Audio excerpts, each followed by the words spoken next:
না, কথা যেটা দিই সেটাই রাখি। 1500 টাকা নয়, 5000 টাকা লক্ষ্মীর ভান্ডার দেব, কথা দিয়ে দিচ্ছি আমি সনৎ কুমার শর্মা। দেখুন, মমতা ব্যানার্জি কেন বললাম বড় এজেন্ডা টিএমসি। দেখুন, এই কালো দিয়ারে এসছি, এই শাহজাহান ভাই, এই কালো দিয়ারের ছেলেরা যদি আমাকে এখানে আসার জায়গা না করে দিত, টেবিল চেয়ার না দিত, আমি কথা বলতে পারতাম। বিজেপিকে আসার রাস্তা করেছেন মমতা ব্যানার্জি।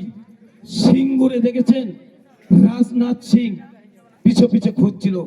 মমতা ব্যানার্জি 1998 সালে অটল বিহারী মমতা ব্যানার্জির বাড়িতে আসেন।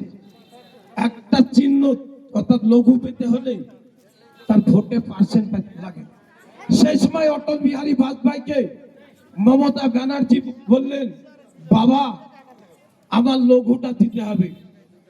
অটল বিহারী বাজপেয়ী বলল, বেটি আমার তো পদ্ম ফুল, তোমার হলো জোড়া ফুল।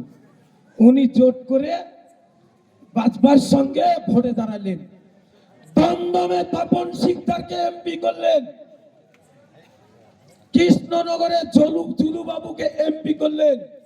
করার পরে মমতা ব্যানার্জি রেলমন্ত্রী হন। সেই সময় একটা রেলমন্ত্রীর পূর্ণ ক্ষমতা চাকরি দেওয়ার। এখন তো ইন্টারভিউ দিতে হয়, অনেক পরীক্ষা দিতে হয়, টিএমসি নেতাদের পকেটটা মোটা করতে হয়। সেই সময় একটা রেলমন্ত্রীর পূর্ণ ক্ষমতা ছিল, যাকে খুশি তাকে চাকরি দিতে পারত। পশ্চিমবঙ্গে সমস্ত বাঙালিকে চাকরি দিতে পারত। দিয়েছেন? দেননি। শুধু পশ্চিমবঙ্গে নয়, কেরালা গিয়ে দেখতো বাঙালি পাড়া, বাঙালিদেরকে চাকরি দিতে পারতো। দিয়েছেন?